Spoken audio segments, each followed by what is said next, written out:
Sino ang mga kasama? Sige, papasukin mo sila. Ngayon ay ating tinatanggap ang mga batang scouts at ang kanilang mga magulang.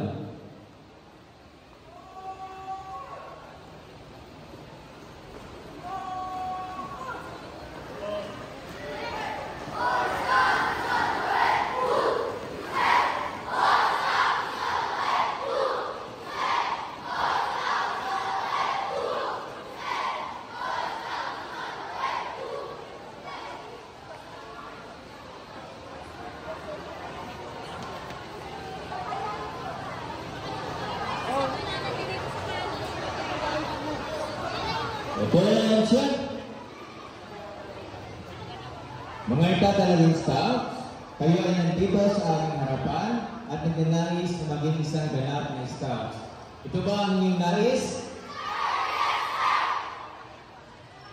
Ngayon po ay tinatawagan ko ang ating institutional head na si Scoutmaster Erdi Lorenzaga upang sindihan ang kandilang pula na sumasagisag sa espiritu ng Scouting.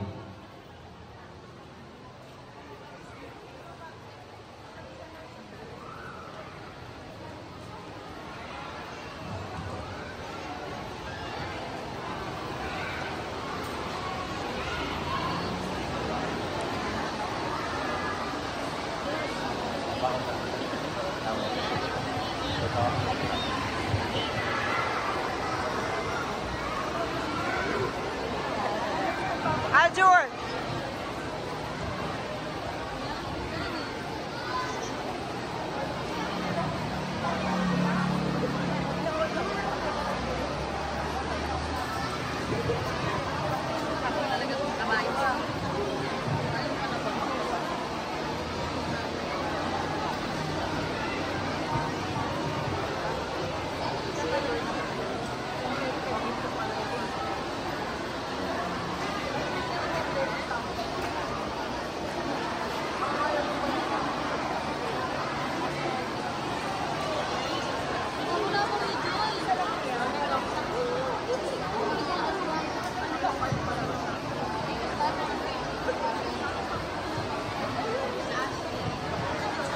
Maraming salamat po, Scoutmaster Erdi Lorenzaga.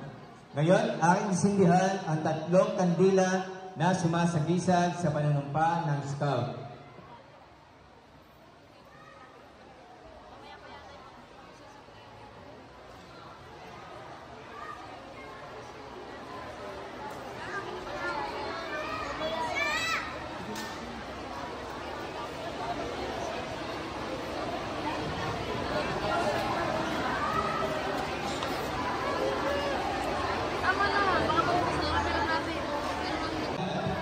Ay gagawin ko ang buong makaya upang tupad sa aking tungkulin, sa Diyos at sa aking bayan, ang Republika ng Pilipinas, at sumunod sa batas ng Scouts. Tumulong sa ibang tao sa lahat ng pagkakataon, pamalagiin malakas ang aking katawan, gising ang isipan at marangal ang asal. Ngayon naman po, tinatawagan ko si Mark Robert D. Mendoza upang pangunahan ang panunumpa at batas ng Scout.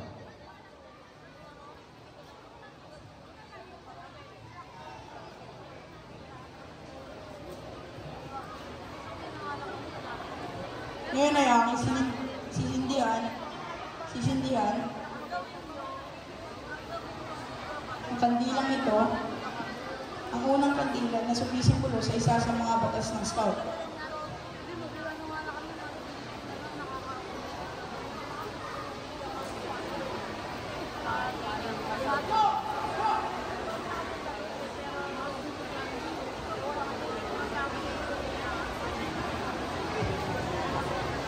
Ang kandilang ito ang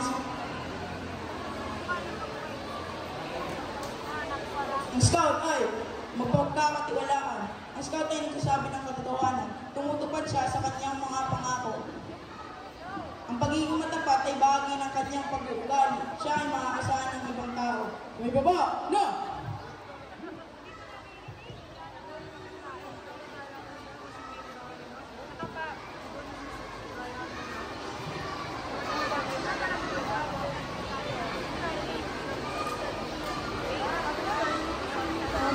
ito na hindi ay kumakato sa ikalawang batas ng scout.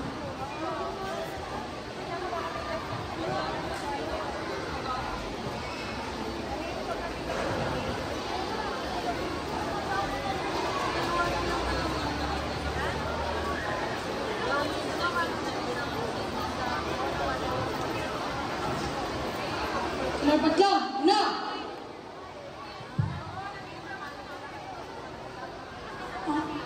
Ang scout ay natapat sa kanyang pamilya, mga kaibigan, mga pinuno sa scouting, sa paaralan at bayan.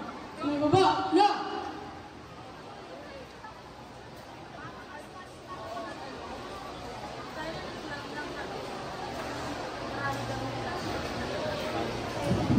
Ang kandila ng aking sisindihan ay kumakatuwa sa ikatlong batas ng scout.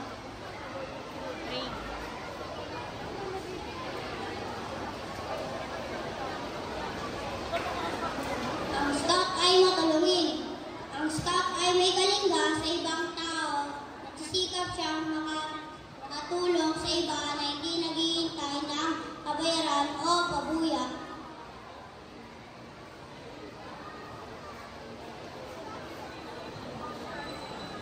At hindi lang ito, na aking sininggilan ay sumasagisag sa ika-apat na batas ng scout.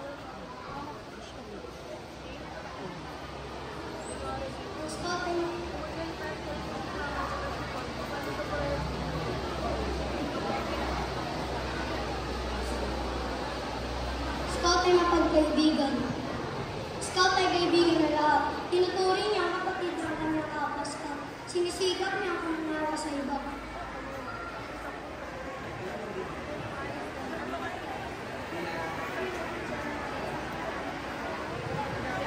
Ginagalang niya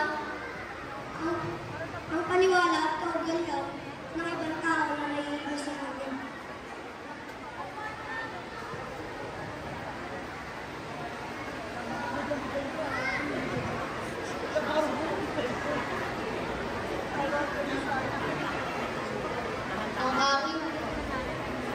Ang kandilang ito na aking sinisindihan ay kumakatawan sa ikalawang batas ng scout.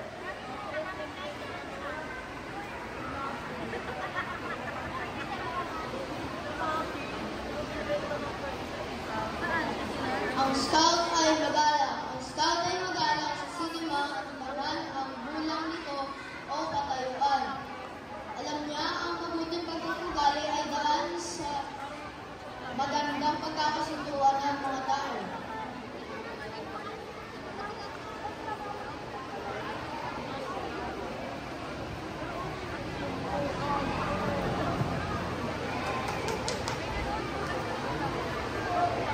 Ang kadilang ito na aking sindihan ay kumakatawa sa ika-6 na batas ng scout.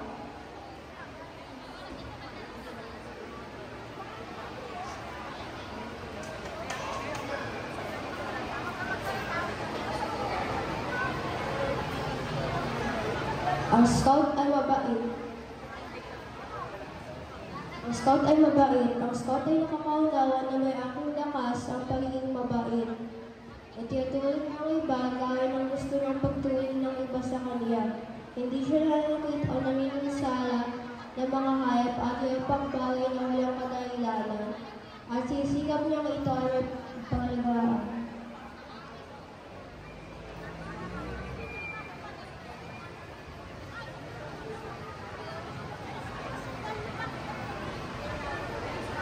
Kandilang ito, aking sisindihan ay sumisimbolo sa ikapitong batas ng scout.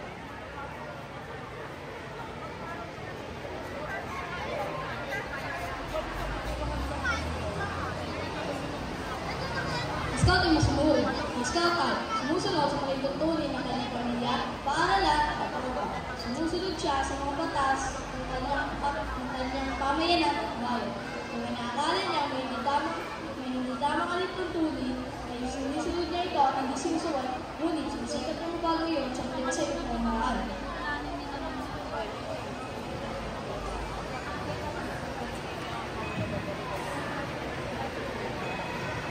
kandilang ito na aking sisindihan ay sumisimbolo sa ikawalong batas ng Scout.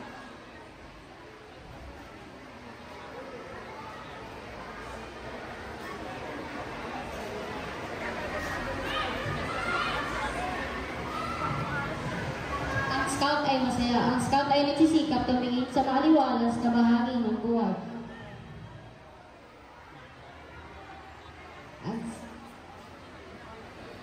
Masaya niyang ginagampanan ang mga naiatag sa kanyang mga tungkulin.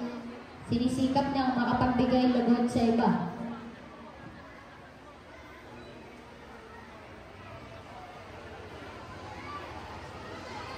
Kandilang ito na ang sinindihan ay sumasagisag sa ikasyang kabatas ng Scout.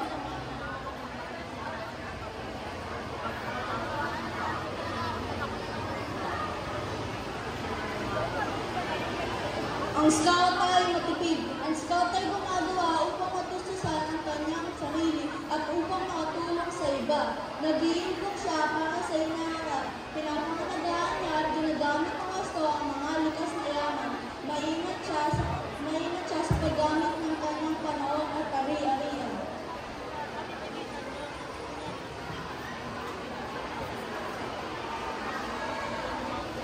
Ang kandilang ito na ang sisindihan ay sumisimbolo sa ikasang batas ng Scout.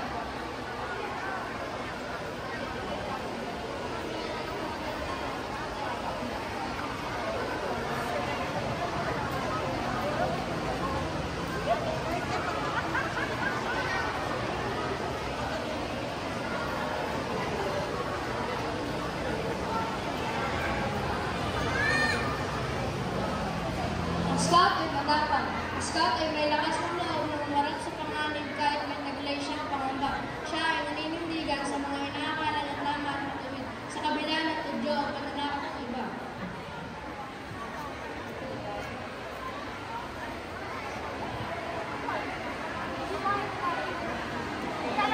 Ang aking sisindihan ay tumakatawa sa ikalabing isang batas ng Scout. Ang Scout ay malinis. Ang Scout ay pinananatiling malinis ang kanyang katawan. Sumasama katawan at isip at sumasama siya sa mga taong may ganap-ganit panintunan. Siya ay tumutulong sa pagpapanatiling malinis na kanyang tahanan at kawayaman.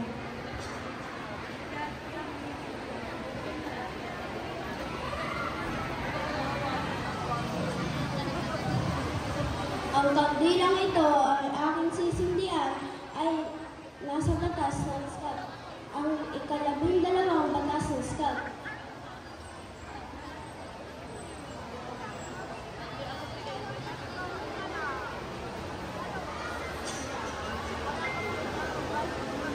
Ang Scout ay makadiyos. Ang Scout ay napitin sa Diyos. Tinutupad niya ang kanyang mga tungkulin ng kanyang panunumpa. Pananampalataya. Iginagalang niya ang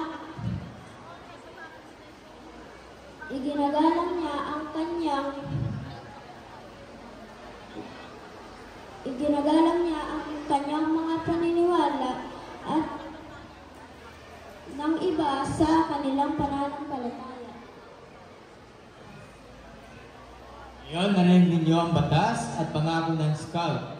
Handa ba kayong ito ay tuparin at sa buhay? Ngayon, itataas yung inyong kanang kamay para sa panunumpa. Kamay batlang na!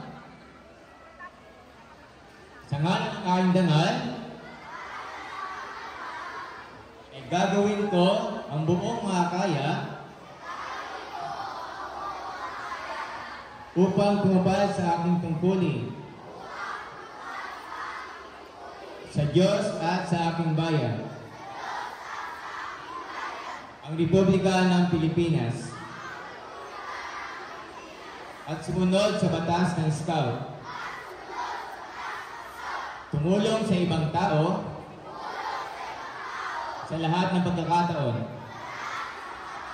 pamalaging malakas ang aking katawan